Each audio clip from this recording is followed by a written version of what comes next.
Hi, I'm Laura James. Welcome to Uniquity. Every week we answer the questions that you ask on financial services marketing. This week my question came offline from a new client, and they were asking, how do I know if my website is really performing? And there's lots of things that you can look at. You can look at your analytics, you can look at how many leads you're getting from it, lots of those different ways. And there's lots of advice also out there about what you should and shouldn't have on a website. But for me, there is one thing that makes the biggest difference in really understanding whether your website is performing or not. And that is user testing. User testing is where you get real life people to give you some independent feedback on your website. Now that sounds quite complicated in terms of recruiting those people, getting them in, asking those questions, but actually now there are a number of online tools that make user testing really simple. Before I set up this company, I worked with a number of large financial services brands, and we wouldn't even dream of launching a website without doing extensive user testing before, after it was launched, and then also ongoing to make sure it was still easy to use as a website and having an impact. So one of the tools that I use all of the time when I start working with clients on websites are these online user testing sites. There's a few out there, you can Google different ones. The one I use is called usertesting.com.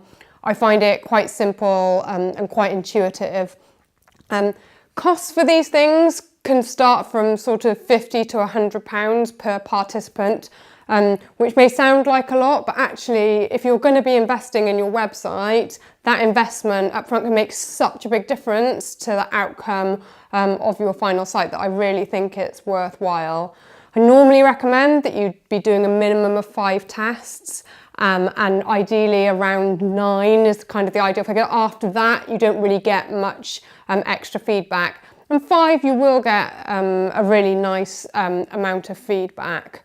There are a number of questions you can ask on these tools, and you can program them to ask different things. One of my favourite things on there is you can basically just show the participants the homepage of your website for 5 seconds, and then they're asked to recall what they remembered, what they think, and all of those sorts of things.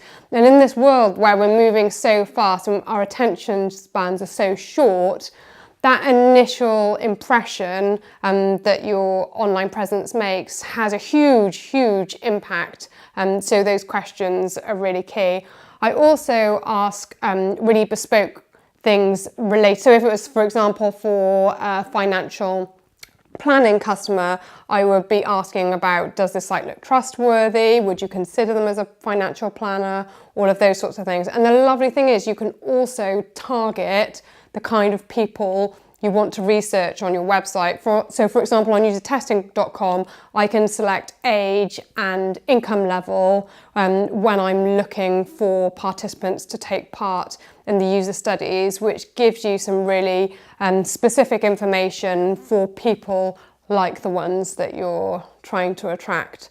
The other really nice thing it gives you is a kind of net promoter score, which is a measure of how likely someone would be to recommend your site. And I think it's a nice, neat, simple measure of working out where you are. And it also provides a scoring point for the before and after. So you can have that net promoter score before, and then you can redesign it, and then you can see how much you've progressed. And just to bring it to life, I'm just going to share with you some user testing we did about a year ago for one of our clients who was looking to redesign their website. They weren't sure whether they needed the investment or not at that point. So I thought it was a really good exercise to give it a test and see what people would think when we put it in front of them. If this wasn't a test, would you consider this company to be your financial planner? No, I don't think I would actually, because I feel that there's not a I feel as though it's not sufficiently focused And I don't feel entirely comfortable about some of the layouts, particularly once you get onto things like philanthropy and giving. It's just all words, really. So hopefully you can see from that little clip the kind of depth of information you get about your website and the kind of emotion that someone might feel when they're looking at your stuff. Now, we did run about 5 of those customer tests, and as well as getting that kind of surface feedback, we asked questions about what people would like to see and also got them to look at competitor sites and tell us what they liked about them.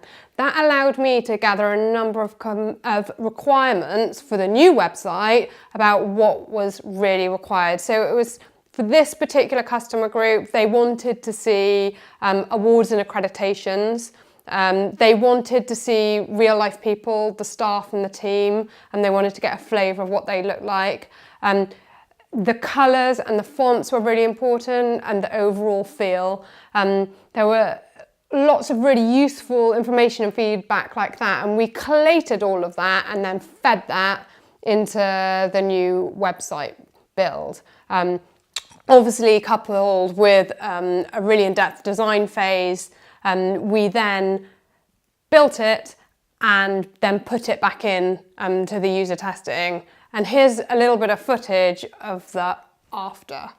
If this wasn't the test, would you consider this company to be your financial planner? I would certainly look into this, yes. The reason being is that I think it struck a good balance here, because a lot of the time people are, with financial services, there's I think two big downfalls that it's, two probably more really, people are worried about. One, how secure and safe their money is. Secondly, if they are just big money making businesses that aren't actually interested in you as an individual, and that doesn't come across here. It comes across that it is very tailored. So hopefully you can see how useful that is to get that real life, in-depth understanding of what's really going on in your website. And you can also see the transformation from a website that wasn't particularly performing well into one that's performing really well. And since we've launched that website, it's converting much better than it was before. It's getting lots of really great feedback. And that's because it's been built with the end customer in mind. They helped us design it, and that's generally how you get the best results in any marketing if you start with your customer first. I hope that was useful. I'm happy to share the kind of questions we ask. I'm going to upload a document with this video content to show you some of the questions we did ask as part of that web research. If you have any other marketing questions, please just tweet me, and I'll look forward to seeing you next week.